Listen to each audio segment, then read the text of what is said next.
All right, so once you put it in your vehicle or wherever you want, it just goes on like this, and you can pull your tissues out when you need them. Hello guys, welcome back to another review. So today we are reviewing a car tissue holder. So this would go on your visor or another spot that you want to place it. So this is it. Standard tissue holder. Velcro this open. Your tissues are inside here. You can always refill with whatever size tissue you need. It's very large enough.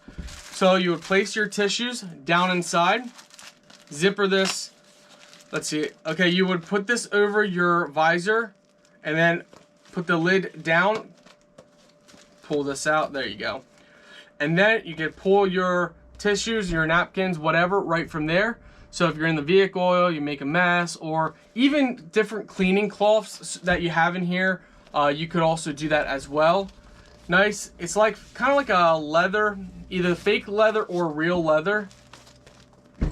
So let's show you guys how it looks inside your vehicle. All right, so once you put it in your vehicle or wherever you want, it just goes on like this, and you can pull your tissues out when you need them. So it's nice and stylish. It doesn't pull our visor down, so it stays nice. You could put it up in here, but I would imagine once you get to about that point, your visor wouldn't go up anymore. So yeah, but overall, it's nice.